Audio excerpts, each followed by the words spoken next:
सनाम गाते को सगुन जोहार मानवा जुड़े से यूट्यूब चैनल रे आपे सनाम को सगुन दाराम। तो चलो बन गाते को तेहिं दो कटी मिटन पोस्ट बखरा बन गालमारा और ओना पोस्ट दो फेसबुक रे नाम का तबना पोस्ट दो फोटो पोस्ट कना और ओना रे अडी मौज कथा ऑल कना जे हंडी परव बखराते और ओना दो बसंती टुडू मिस बसंती टुडू ये पोस्ट कदा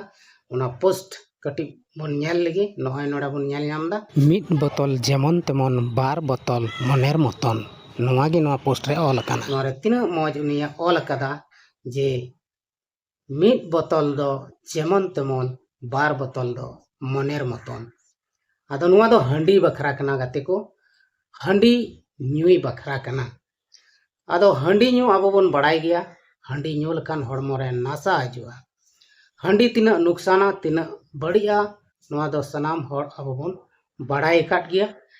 जस्ती दो बांग लई जरूर रे रिया कथा कना जे हंडी दो अडी बेस खान बेसा बकान अडी बड़ी जिनिस कना आदो आम जुदी हंडी परव सहीम उपयोग माने लिमिट गेम उपयोग लेखान दो आमा खाली हड़मो रे रस्क एमान तिया गे तहना मेनखान लिमिट एम क्रॉस लेखान दो अडी बड़ी होई दाड़िया इना बड़ी होई दाड़िया आमा जीवी हो चलाव दाड़िया ओनाते गाते को नोवा पोस्ट जहां रबन नेल के ओंडे बन बुझाव नामे गया मिट बोतल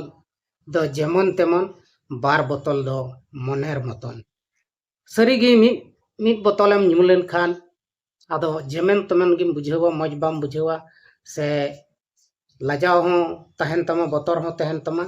मेनखान जैसे कि बार बोतल एम सोटाव केदा हड़मो रे दो अडी आठ आमा हड़मो रे दाड़ी ढेरन तमा लड़ाई तापाम एगेर एमान तिया सनामा आमदम चिका दाड़िया सनामा एम कमी दाड़िया और नुंका लेकाते आबो बन बड़ाई गया आबोआ समाज नो हंडी पौरते तिना लातार से ᱧᱩᱨᱦᱟᱹ चला कान तबन हुडिंग हुडिंग खनांगे आबो करेन गिदर बुतुर हंडी परव को ᱧᱩᱭᱮᱫ कना सिगरेट बीड़ी को ᱧᱩᱭᱮᱫ कना आरहों नेतार मा मिटन सुलेशन ᱧᱩᱛᱩᱢᱟᱱᱤ नशा जिनिस कना ओना हको ᱧᱩᱭᱮᱫ कना तिना दुख रिया कथा आबोआ नोआ रिलामाला दिसम रे आबोरेन गिद्रा आबो तेगे बन ᱧᱩ कते बन गज हचुए को आदो नितो अडी बड़ी ठीक कान तबना अबो संताल समाज और नोआ संताल समाज खन चीज लेकाते नोआ हंडी परव बन लगाया नोआ को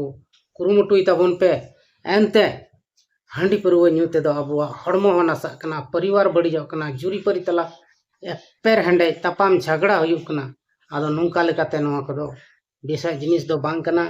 अडी बड़ी जिनिस कना ओनाते आलोपे नुंका पे उदिसा बोले इन नितो हंडी परव चिलका ᱧᱩ हुयुक कना और हंडी परव ᱧᱩ कते दिसम दुनिया रे चिलका होड़ घारों परिवार बड़ीगो कान तको नोआ आबो दिनम हिलो बन नेलदा सोशल मीडिया रे से आसपास अतु ओड़ा रे बन नेलेत कन गया रिक्वेस्ट मेना तिया हंडी परव बंदोई तबन पे और अपनारा हड़मो बंचाव तबन पे हंडी परव ᱧᱩ बंदोई तबन पे हड़मो बंचाव तबन पे जहां हड़मो बंचाव लेन खान आम